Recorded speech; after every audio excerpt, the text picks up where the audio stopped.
Next at 5, a train full of lawmakers crashes. Tonight we talk to an Oregon representative who was on board and felt the violent jolt.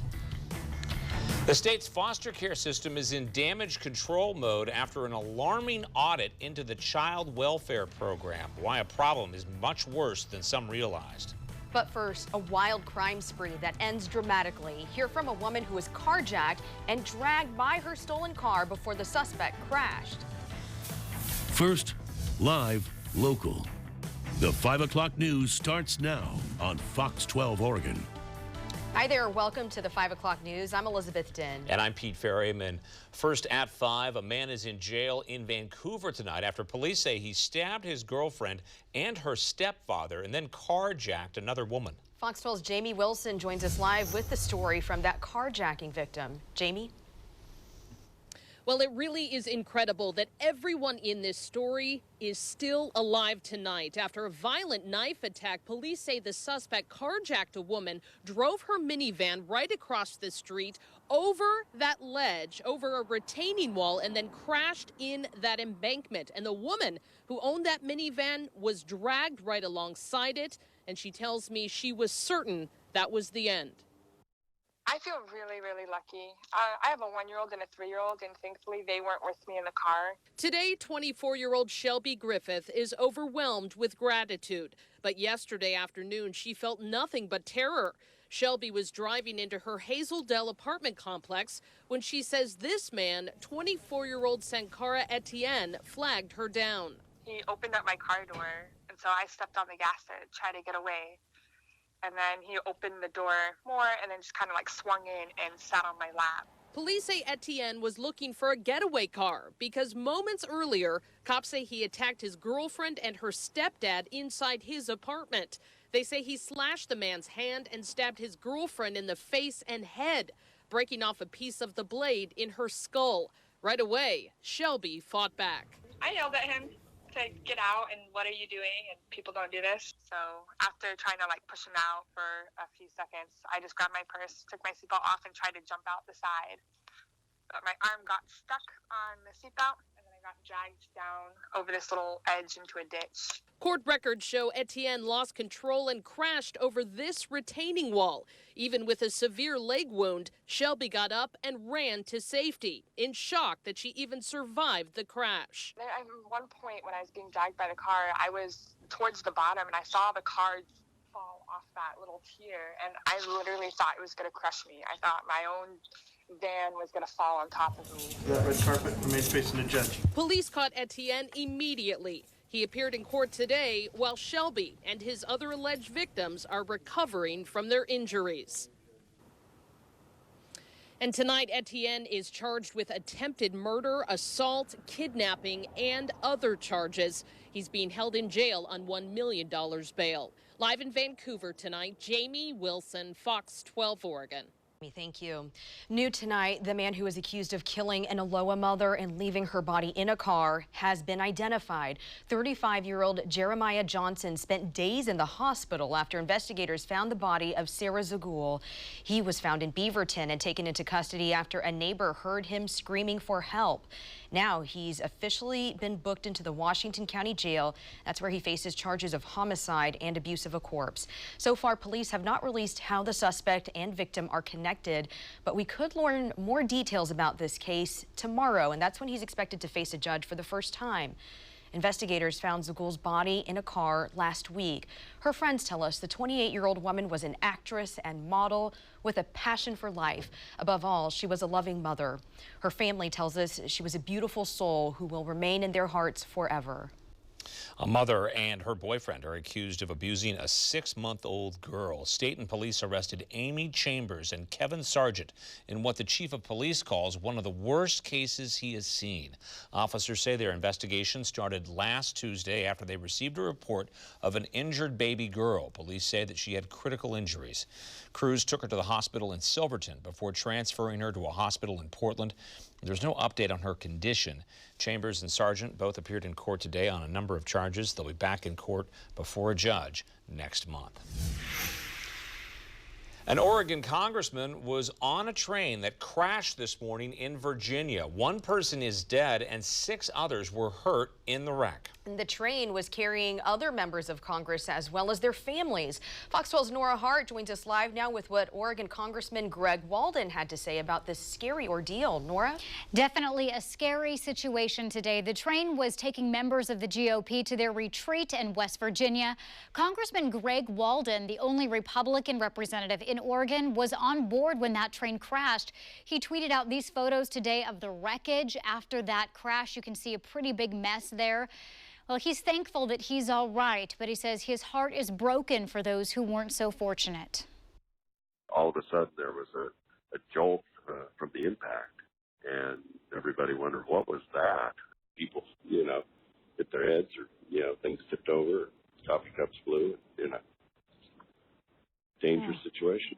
Congressman Greg Walden was among several Republican members of Congress when their train hit a dump truck. We were moving at a pretty rapid pace, and it didn't seem that there was any time for the train to slow down at all.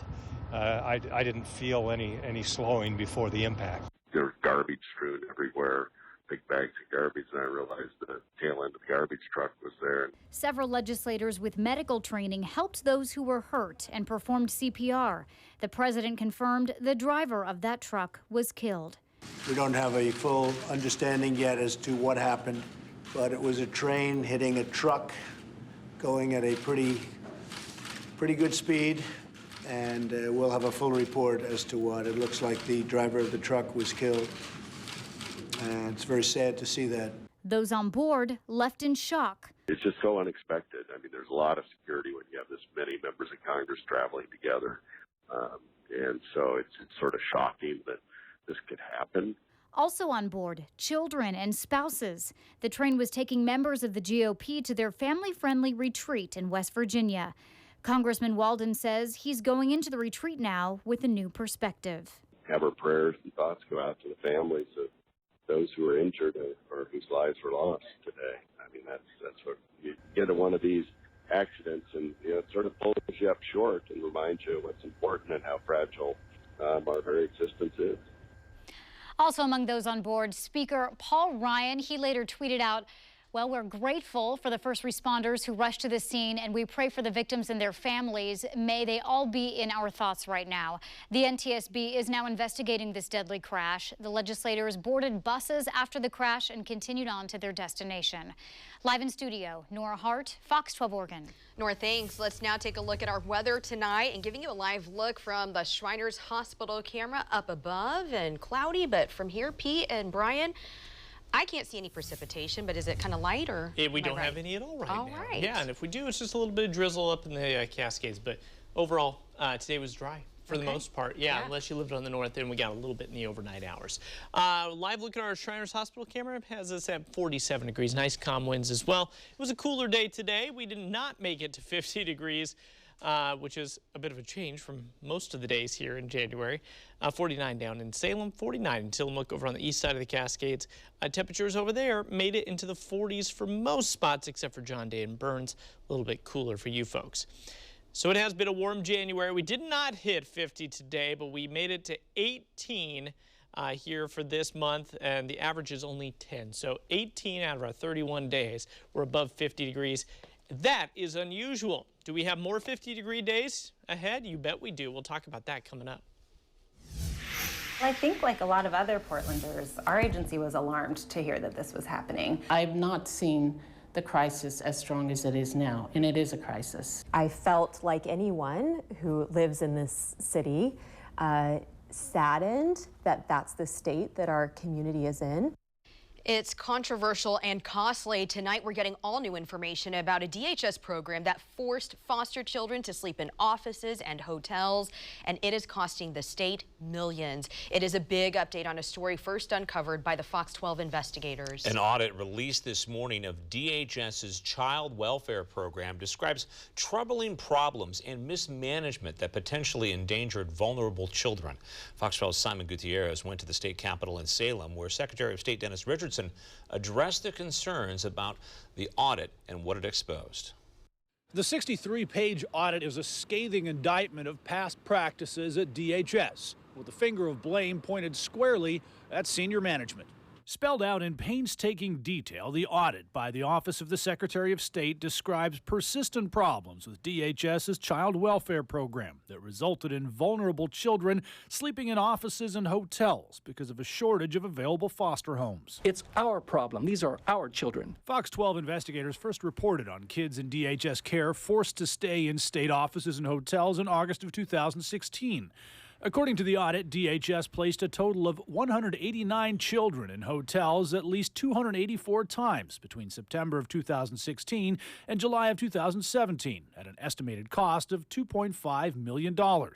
That figure is $500,000 higher than the one we calculated late last year based on our investigation, which DHS leaders called a reasonable estimate at the time. But it was unnatural. It's not natural for children to be removed, first of all, and then be placed in a setting that's a hotel and not a family. Barbara Casey is a retired DHS caseworker who worked for the agency part-time in 2016 and 17, staying with children in hotels over the course of several months. A child needs to have a family being supportive, and as much as we tried, that was a little heartbreaking that we couldn't find a family that would take him. The audit also found chronic and systemic management shortcomings at DHS, with response to problems within the agency described as slow, indecisive, and inadequate. In addition, auditors found the agency's child welfare system to be critically understaffed, with one caseworker reporting that she was assigned more than 20 new investigations in a single month. The agency considers a normal caseload to be no more than 7 new investigations per month. If you're just too overwhelmed to do what you need to do, I have seen people throw up their hands and say, I cannot do this. I can't do this anymore. Compounding the problems inside the agency, the audit found a statewide shortage of available foster homes and said DHS didn't prioritize recruiting new families and retaining existing ones. You need one to say, here's your 7-year-old child, he's in school, and here's some daycare for you. Say, oh, I can make it work. We don't do enough of that. To address the problems at DHS, auditors made 24 recommendations, which include improving the overall culture at the agency, using data to drive decision-making, and increasing staffing in the field. The time for talk is past, and the time for action is now. Responding to the results of the audit, DHS's new director released a statement this morning. He said, quote, "We appreciate the audit's recommendations and the attention it helps bring to such important issues. Under Governor Brown's leadership, DHS is already moving forward in many of these areas to improve outcomes for Oregon's children, and we've made significant progress in the last 6 to 9 months since the audit research took place." Reporting in Salem, Simon Gutierrez, Fox 12 Oregon. The 5 o'clock news is just getting started. A disturbing sight in Portland, crows dropping out of the sky. Tonight, we talk to bird experts about their serious concerns and why you need to keep an eye on your pets. Plus, the Portland City Council is disrupted by protesters this morning, the new homeless camp at the center of the issue.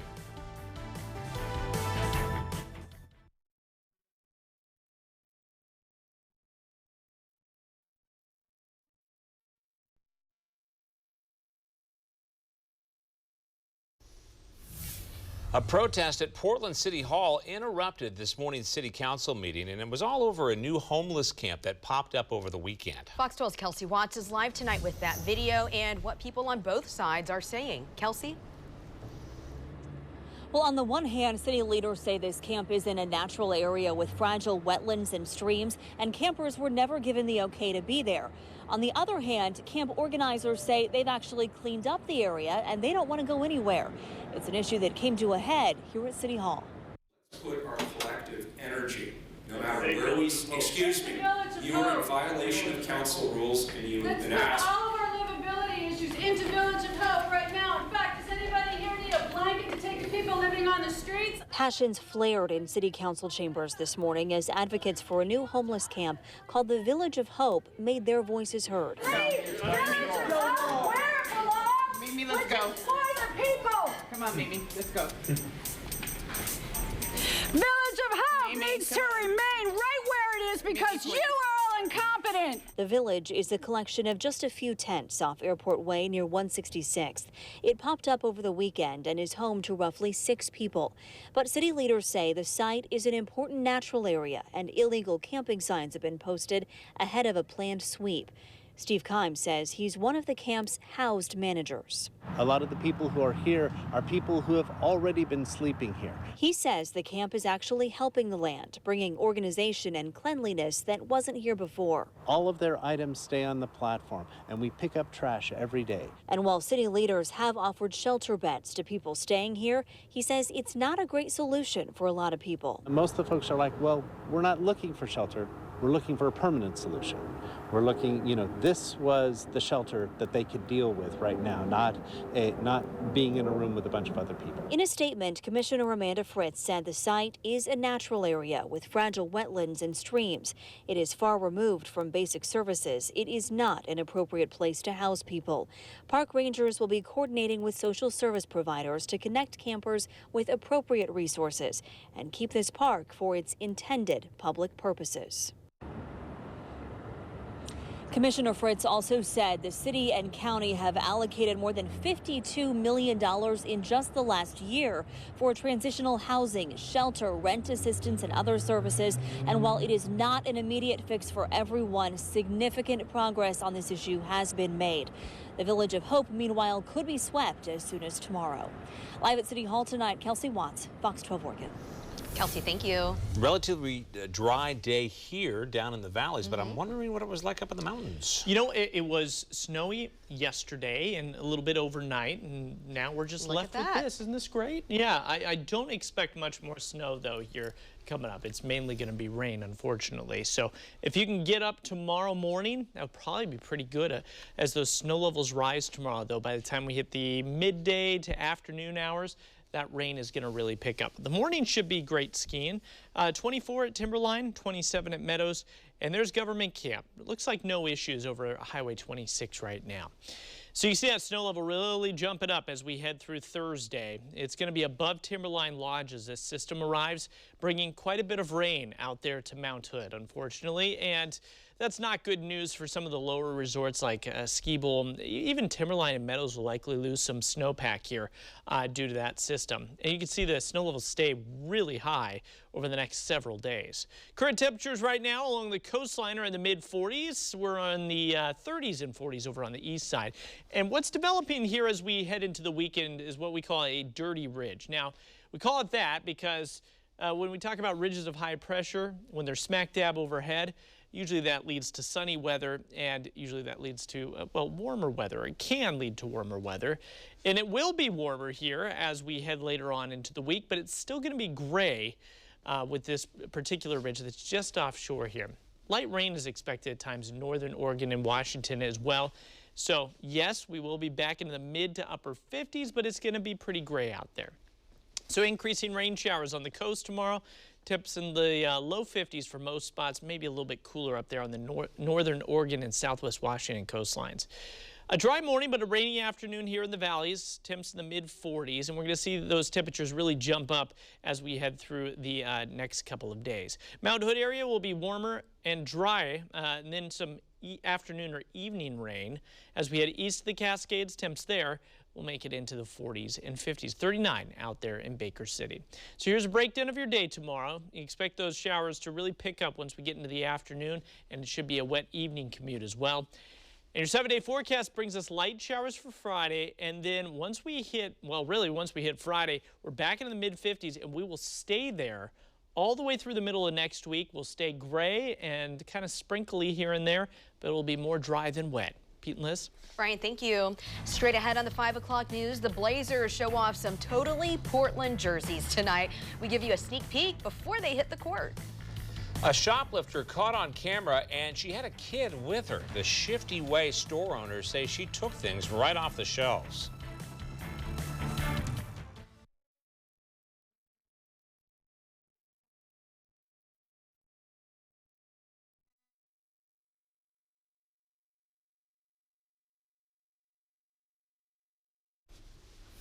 Here's the memo, my friends. Break out the plaid. Blazer fans are invited to wear their best flannel and Dr. Jack Ramsey's inspired plaid.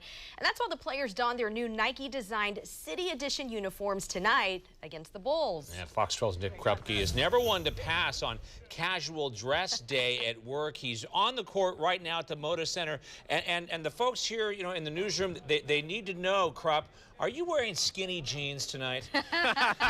I know, but they are red, though. Can you see those, Kevin? Styling. It's kind of like National Dress Like a Photog Day. I'm cool with it. We're coming to a blazer game. I'm not wearing a suit and a tie. Forget it. It's the best flannel that I got. It's clean. How about that? We've seen some kind of wild fourth uniforms from Nike this year, the City Edition. See some garish, seen some crazy ones that you like them, maybe you dislike them. What's your take on these blazers? They're plaid. Yeah, they're Dr. Jap inspired, and they're also Oregon themed as well. Let's take a look at them if you haven't seen them. They've been out for about a month for sale tonight. They have their on-court debut. Yeah, Dr. Jack Ramsey would likely be smiling to see these Rip City ones tonight. For sure, the tone-on-tone black and gray plaid alternate jerseys and shorts aren't as loud as some of the old slacks and jackets that the old coach used to sport. The Portland City flag, which was adopted when the club first tipped off in 1970s, along the center of the waistband of the shorts. The red lines on the side of the jersey are a take on the flag as well. Now, these Nike-designed and Oregon-inspired City Edition uniforms have been for sale again at the team shop for about the past month. Tonight, though, they make that on-court debut with the Chicago Bulls.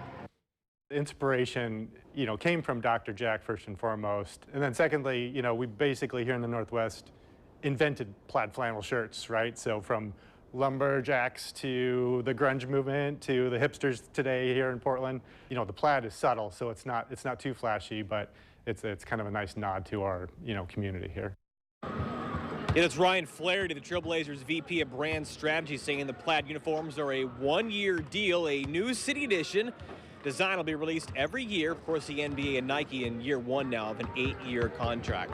Plaid is in. It never went out. Look at my closet. Look at Photog Kevin right behind me. That's all he wears. He said, oh, I didn't know what the theme tonight. It's kind of just what I wear. It's his uniform.